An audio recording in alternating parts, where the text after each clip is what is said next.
상클 라이프 시간입니다. 인생은 길고 배움에는 끝이 없죠. 매주 월요일에는 만나고 싶었던 전문가들과 함께 남녀노소 누구나 다양한 지식을 채워갈 수 있는 소중한 시간 선물해 드립니다. 자, 오늘의 주제 바로 만나보겠습니다. 4살에서 7살에 만들어주는 평생 공부의 힘. 자, 숙제라고 하면 짜증부터 내는 아이와 스스로 책상에 딱 차분하게 앉는 아이. 또 어디에서부터 어떤 차이가 있는지 부모들은 참 궁금합니다. 우리 애는 언제 어떻게 공부를 시작해야 하는 걸까요? 답은 이 4살에서 7살 사이 시작하는 그 공부에 있다고 합니다. 어떤 공부가 필요하고 어떤 공부를 피해야 하는지 알려주실 분 모셨습니다. 아동 청소년 상담 전문가 이임숙 소장님 모셨습니다. 안녕하세요. 안녕하세요. 소장님. 반갑습니다. 오랜만에 뵙습니다. 네, 오랜만이에요. 오늘 자녀 키우는 분들 또 손주 있으신 분들 다 주목하셔야 될 시간입니다. 이 4살에서 7살 하면 사실 이제 초등학교 들어가기 전에 네. 막 조급해요. 막 영어 알파벳은 기본 해야 될 것 같고 그다음에 뭐 알파벳이 뭐예요? 뭐 구구단 다 외워야 될 것 같고 뭐 하는데 이 시기가 얼마나 중요한 시기입니까? 사실은 이제 4살에서 7살, 그러니까 우리가 애착은 0세에서 3세 정도까지 네네. 막 심리 안정을 위한 애착이 중요하다. 이건 너무나도 다 잘 아세요. 이제 네. 그다음에 이제 한 4살 정도가 되면 뭐 한글도 가르치기 시작하고 영어도 요즘은 일찍 가르치고 수학도 맞아요. 가르치시잖아요. 그런데 우리가 공부를 가르치는 방식에서는 옛날 방식 그대로 막 적용하다 보면 아이들이 엄마 아빠는 열심히 가르쳤는데 가르치면 가르칠수록 이상하게 아이가 공격성이 많아지는 아이도 있고요. 또 어떤 아이는 되게 이렇게 열심히 가르쳤는데 되게 느려요. 받아들이는 속도가. 그래서 부모님이 되게 답답하시고 어떤 부모님은 정말 아이 스트레스 안 주고 열심히 잘했는데 시간이 갈수록 자꾸 자신감이 부족해진다. 이런 케이스들도 너무 많이 만나죠. 네. 그러면서 이제 4살에서 7살의 공부는 무엇이 중요하고 또 만약 가르친다면 어떻게 가르쳐야 되는가에 대한 거를 우리가 좀 알고 시작했으면 좋겠습니다. 어떻게 보면 첫 공부를 하는 시기니까요. 그럼요. 네. 첫 단추니까. 그리고 그게 평생 이어진다라는 그럼요. 거잖아요. 네. 근데 진짜 이 공부가 아이들뿐만 아니라 누구한테나 다 어렵잖아요. 또 공부 좀 해 하면 안 싫어하는 사람이 거의 없는데 그렇죠. 어떻게 네. 해야 돼요? 자, 근데 이제 사실은 우리가 왜 이렇게 공부는 뭐든지 다 어렵다라는 고정관념을 가졌을까. 그리고 이제 나중에 공부는 어려워도 해야 되는 거 맞지만 유아기 4살에서 7살 공부가 뭐 그렇게 어려워야 되는가? 이거에 대해서 한번 물음표를 좀 가져보셨으면 좋겠어요. 네. 예, 싫고 힘든 걸 억지로 시작을 해서 한 20년간 아이들이 공부를 계속 할 수 있을까요? 아니니까. 그러니까 처음에 공부란 좀 재밌는 거구나. 이렇게 하면 내가 잘할 수 있구나. 이런 네. 마인드를 좀 아이가 자신감을 좀 가지게 하는 방식으로 시작하는 게 이제 중요한 거죠. 소장님이 요거를 가져오셨다는데 이건 뭡니까? 네. 네네. 한번 생각해 보세요. 네네. 자, 나는 수학이 다음 저 네모에 딱 뭐가 떠오르세요? 어렵다. 어렵다 또? 꽝이다. 꽝이다. 근데 그럼 제가 조금 다르게 질문해 볼게요. 네. 옛날에 구슬치기 놀이하거나 딱지 따먹기 할 때 예. 어떠셨어요? 딱지 따먹기는 저는 승부욕이 생겼다. 그렇죠. 그리고 딱지는 숫자를 세야 되잖아요. 그 아. 숫자 세기 어려우셨나요? 아니요, 그렇게 안 괜찮아요. 어려웠어요. 어려웠잖아요. 그 숫자 세기는 수학인가요, 아닌가요? 딱지치기 할 때 그 숫자 세기는 수학일까요, 아닐까요? 게임을 하기 위한 수학이네요. 뭐긴 그렇죠. 모르지만 어쨌든 안 어렵게 했던 것 같아요. 그렇죠. 네네. 바로 그거예요. 네, 우리가 다들 이제 중고등학교 때 시기에 너무나도 수학이 어려웠기 때문에 네. 유아기 아이한테 수학을 가르치면서 어렵고 힘들어도 무조건 참고 끝까지 해놔야 돼. 이렇게 접근하는데요. 실제로 많은 연구에서 수학에 대해서 부모님이 어렵다라고 생각하면 아이가 수학을 싫어하게 될 확률이 굉장히 높다고 해요.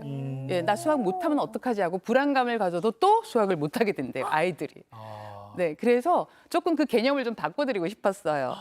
예, 놀이하듯 하는 수학, 예, 놀면서 하는 수학 놀이는 아이들이 어려워하지도 않았고 오히려 재미있어 할 수 있다. 이런 걸 좀 말씀을 드리고 싶죠.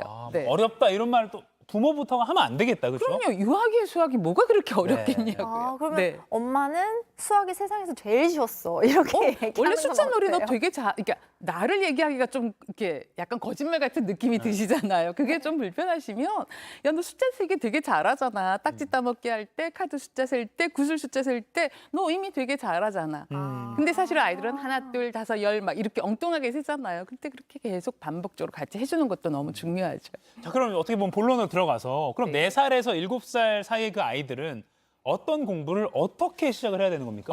이제 여기서 조금 크게 두 가지 개념을 좀 가지시면 좋겠어요. 예. 우리 고정관념은 4살, 5살 이제 한글, 수학, 영어 이런 거 해야지라고 이제 인지교육이라고 하거든요. 네. 이제 그걸 시작해야 된다라고 생각을 하시는데 네. 실제로 유아기의 공부는 비인지교육.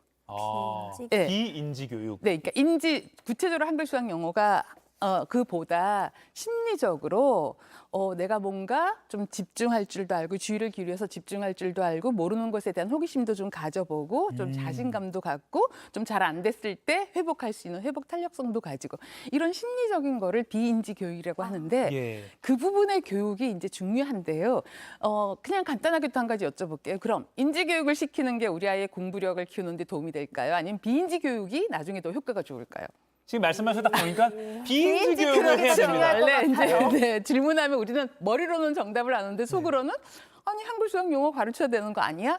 라고 하시지만 실제로 그런 종단 연구, 그러니까 어릴 적에 어느 쪽 교육을 시켰는가에 나중에 중고등학교 이후에 공부 실력을 보면요.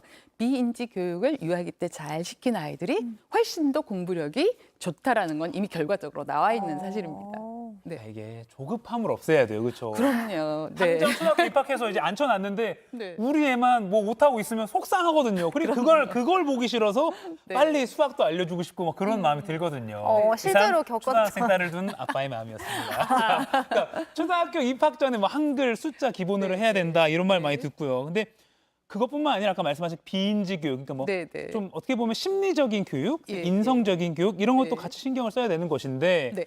이 두 가지를 그러면 어떻게 잘 다 할 수 자, 있어요? 그러면 이제 한글, 수학, 영어 같은 거를 사실은 그걸 제가 안 하자는 게 절대 아니에요. 해야 되는데 네. 어떤 방식이냐가 중요해요. 그러니까 구슬놀이나 딱지놀이를 하면은 그 놀이 방식을 통해서 수감각, 수개념이 굉장히 좋아지잖아요. 네. 그러면 거기서 되게 자신감도 생기고 예, 그 숫자를 더 어렵게 세거나 나중에는 그거 하다 보면은 둘씩 모아갖고 둘씩 묶음이 3개니까 6개네? 구구단의 곱셈의 시켜도 개념도 막 해요, 막. 맞아요. 네. 그 방식의 문제라는 걸 좀 강조를 아. 드리고 싶었어요. 네네네. 네, 특히 유아기이기 때문에. 네.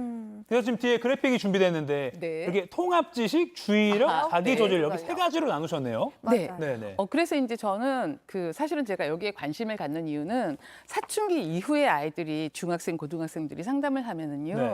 이 아이들이 좌절력이, 그러니까 좌절하는 마음이 네. 언제부터 시작이 됐나 보면 늘 그 유아기에 공부를 시작할 때쯤 아. 혼나면서 공부하고 억지로 싫은 걸 못 참아내서 되게 스스로 이제 자괴감을 가졌던 그런 거에서 시작이 돼요. 그래서 그 아이들 보면서 이 유아기에 이제 시작해야 되는데 무엇이 중요한가? 네. 요 딱 3가지 마법의 열쇠. 네. 자, 근데 이제 지식이에요. 지식은 많이 알아야지 그 다음 걸 배울 수가 있어요. 예, 네. 예, 예. 네, 전혀 모르면 그래서 우리가 그냥 배경 지식이라고 하는 것과 있고 또 그냥 생활과 경험 속에서 암묵적으로 배우게 되는 암묵 지식이 있는데 네. 이 두 가지 지식을 그래서 배경 지식은 책 같은 걸 많이 읽거나 부모님이 이런저런 이야기를 많이 들려주면 많이 지식이 쌓이잖아요. 네. 그것과 또 우리가 경험하면서 예를 들어서 엄마가 김치를 담그신다고 해봐요. 그럼 옆에서 구경만 해도 배추를 이렇게 하거나 아니면 절인 배추를 사다가 뭐 고춧가루 어떻게 해서 이렇게 하는 거구나라고 배우게 되는 게 이제 네네. 암묵 지식. 그게 이제 통합 지식을 키워야 되고요. 네. 그다음에 이제 주의력은 자 집중력은 타고났습니다. 모두가 걱정하지 마세요. 집중력 없다고 부족하시는 거 이렇게 부족하다고 고민하실 필요는 없어요. 왜냐하면 네. 좋아하는 거에 집중하는 힘은 누구나 다 있어요.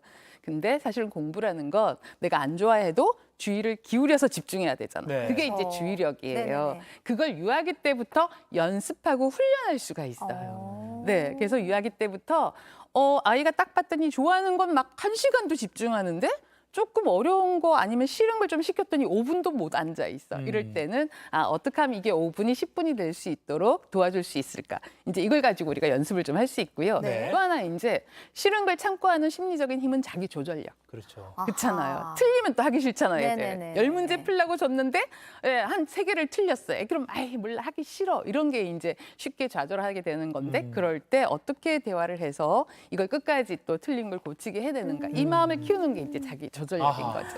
그렇다면 이 통합 지식, 주의력, 자기 조절력 어떻게 하면 키울 수 있을까요? 저희가 준비된 그래픽이 네. 있으니까 하나씩 설명 좀 부탁드릴게요. 자, 공부력을 키워주는 놀이법 첫 번째, 자, 제가 놀이터 설계도 그리기라고 했어요. 놀이터 설계도. 네, 네네. 거창하죠 제목. 네. 예. 근데 자 이제 우리 놀이터 나갔다 오시잖아요. 네네. 갔다 오면은 이제 스케치북에다가 이렇게 네모난 놀이터 틀. 그쵸. 틀을 이제 먼저 평면도를 그리는 거죠. 네. 틀을 그리고 너 놀이터에서 네가 놀았던 놀이기구 한번 그려볼래? 이러시면 돼요. 오. 네. 그러면 이제 아이가 그려요. 미끄럼을 탔던 아이는 미끄럼도 그릴 거고요. 그네 탄 아이는 그네도 그리잖아요. 근데 이제 중요한 건 유아기 아이들이 모든 걸 다 알지도 못해요. 그래서 딱 나타나요. 내가 좋아하는 것만 그리거든요. 아하. 그럴 때 이제 기억을 되살려주죠. 여기 그네 옆에 뭐가 있었지? 네, 그럼 기억 못할 수도 있는데 그럼 엄마는 어디에 있었지? 엄마 여기 옆에 벤치에 앉아 있었잖아. 그것도 그려줘.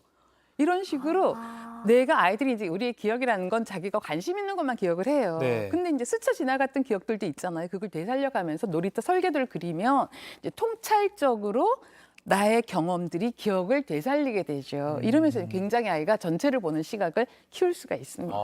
네. 그러니까 그림만 그리는 게 아니라 나는 그렇죠. 그네를 좋아해서 그네를 사실 이렇게 많이 그렸어 할 수도 있는 거고 네네. 대화를 이어나갈 수 있는 그런 기회가 될 것 같습니다. 네. 자, 이어서 주의력을 키우는 거는 뭔가요? 볼까요? 주의력 키우기는 네. 거꾸로 말하기 놀이, 틀린 그림 찾기. 이거 거꾸로 말하기 놀이. 저도 하는데. 네. 어떤 거 해보셨어요? 예를 들면 상암동 하면 동암상. 우와. 오, 네, 맞아요. 토마토 기러기. 그렇죠. 앞으로 뒤로 토마토 기록이 너무 좋죠. 그래서 아이들하고 놀 때요, 두 글자 정도부터. 그치, 너무 어려우면 아이들이 또 쉽게 포기하니까. 네. 동생 그러면은 거꾸로 하면 생도, 생도. 네, 과자 하면은 자과 이런 식으로 해서 나중에 토마토 하면 거꾸로도 토마토네. 네, 상암동 뭐라고요? 동암상. 네. 상암동 클래스 스라클 동암상. 연습하고 오신 느낌이 살짝. 굉장히 잘하시는데요. 아침부터 기대했어요. 네. 네, 자, 근데요, 이 놀이를 할 때 우리가 나도 모르게 뭔가 전두엽을 움직이는 느낌 나셨어요, 안 나셨어요? 맞아요. 그쵸? 머리로 뭔가 생각하게 되잖아요. 네네네. 이러니까 아이들이 더 주의력을 기울이게 되는 거죠. 네. 전두엽을 이건 발달시키는 네네. 그런 활동이군요. 네. 차에서 아기가 지루해할 때 우리 거꾸로 말하기 가끔 그럼요. 하거든요. 네네. 그럼 이렇게 전두엽을 발달시키는 좋은 거였군요. 네. 그리고 아까 틀린 그림 찾기 같은 네, 것도 맞아요. 그럼요. 이제 틀린 그림 찾기 워낙 어릴 때 많이 네, 하셨었어요. 제가 좀 맞아요. 과거형으로 말씀드릴게요. 옛날에는 누구나 다 그 놀이를 하고 지났는데 요즘은 인지교육을 빨리 시작해야 된다는 조바심 때문에 그런 당연히 아이 발달에 주의력도 키워가는 이 놀이를 안 하시는 분들이 생각보다 많아요. 그래서 한 가지 팁 드리면 인터넷 검색하시면요. 틀린 그림 이런 거 되게 많거든요. 맞아요. 근데 그거 그냥 출력해서 아이랑 이렇게 하면요. 되게 좋아해요, 아이들이. 네. 네. 알겠습니다. 그리고 이제 세 번째가 네. 볼게요. 세 번째 띄워주세요. 자기 조절력은 그대로 멈춰라. 그대로 멈춰라. 이거 뭔가요? 그렇죠. 지금 다 잘 멈추셨잖아요. 네. 아이들하고 집에서 노세요. 즐겁게 춤을 추다가 그대로 멈춰라 하고 딱 멈추는데 제가 이제 상담할 때 만나는 아이들 보면요. 이렇게 제가 놀아주면서 하잖아요. 네. 그럼 그대로 멈춰라 하는데 막 계속 혼자 춤추고 있어요. 조절력이 안 키워진 아이들이 생각보다 되게 많아요. 우리 흔히 말하는 얼음땡. 그렇죠. 그런 것도 맞아요. 어떻게 보면 약간 그럼요. 딱 멈춰야 되니까. 그러니까 이게 얼음땡이면 막 놀다가 얼음 했으면 이제 그렇게 얼음하고 있어야 되잖아요. 예. 그리고 네. 친구가 땡 하면 땡 쳐줘야 되는데 네. 친구 사이 이게 안 되면 친구 사이에 문제가 생겨요. 얼음 했는데 가만히 안 있고 막 돌아다녀요. 그러면 이제 관계가 나빠지잖아요. 네, 그래서 굉장히 우리가 이미 알고 있는 놀이를 통해서 얼마든지 자기 조절력을 키울 수 있다 이런 것도 좀 제가 말씀드리고 싶었습니다. 네. 그리고 요즘 어린아이들은 얼음땡 대신 그 엘사 있잖아요. 겨울왕국. 겨울왕국. 거기서 엘사가의 봉이 닿으면 다 얼잖아요. 네네. 그걸로 얼음땡을 한다고 그래요? 하더라고요. 네, 그거는 뭐 현 시점에 맞게끔 응용하는 거라 또 저희들이 얼마든지 할 수 있는 거죠. 네, 그러니까 어떻게 보면 정말 어렵지 않게 우리가 하던 놀이에서 네, 맞습니다. 말씀하신 대로 맞아요. 지금 이 세 가지 그래픽 통합 네. 기능과 주의력, 자기 조절력을 키울 수 있는 네. 4살에서 7살에 해야 될 어떻게 보면 가장 중요한 것이다라고 너무 할수 있겠네요. 중요합니다. 네. 그렇군요. 자, 그러면 이제 부모님과 아이들이 집에서 이런 활동 말고도 혹시 좀 자유롭게 할 수 있는 방법? 자유롭게 할 수 있는 놀이 이것 좀 마지막으로 좀 알려주세요. 예를 들어서 우리가 이제 부모님들이 이제 수학을 좀 하고 싶다. 제가 아까 말씀드렸잖아요. 수학이 어떻게 하면 재밌는데 사실은 제가 딱지치기나 카드놀이 이런 걸 말씀을 드렸지만 네. 주사위나 바둑돌 이런 걸로 가지고 유아기의 아이들하고 놀기에도 너무너무 좋아요. 주사위, 네. 바둑돌. 네. 그러니까 조금 쉬움부터 바둑돌을 한다면 왜 계란판은 딱 10칸이잖아요. 예. 그쵸. 거기다가 하나씩 집어넣으면 2개씩 5줄. 그러니까 이게 보수의 개념이라고 하는데 무엇과 무엇이 합해서 10이 된다라는 이 감각이 이건 이제 수학 뭐 실력이라기보다 사실은 수 감각인 거죠. 그러네요. 예. 그래서 그걸 넣어가면서 몇 개씩 세워가면서 엄마가 넣었는데 몇 개를 더 넣어야 되지 뭐 이런 식으로 하는 거죠. 그렇게 놀아도 되고요. 반대로 빼가면서도 할 수 있겠네요. 그렇죠. 네네. 그래서 3 더하기 7은 10이구나. 뭐 2 더하기 8이 10이구나. 이런 감각도 키우고요. 또 하나 주사위 놀이는 제가 정말 권하고 싶어요. 네. 주사위를 굴려서 숫자가 1하고 5가 나왔어요. 그럼 합치면 얼마지? 네.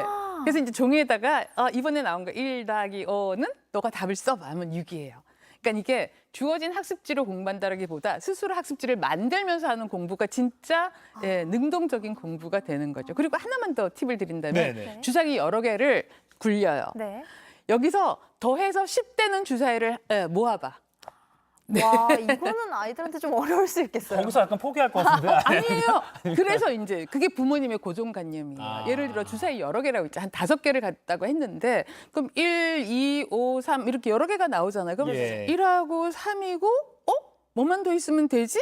여러분 6만 있으면 되잖아요. 네네네. 그럼 또 안 돼. 1, 3, 1 하면 5만 있으면 되고 이런 식으로 여러 개를 천천히 모아가면서 이 우리 전두엽을 또 열심히 생각하면서 완성하면 애들이 너무 재미있어해요. 예.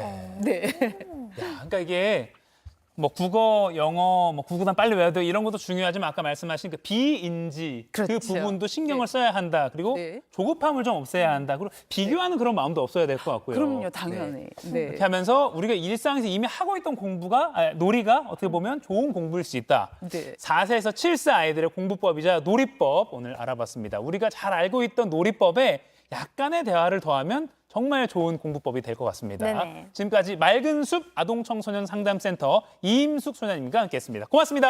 감사합니다. 고맙습니다. 네.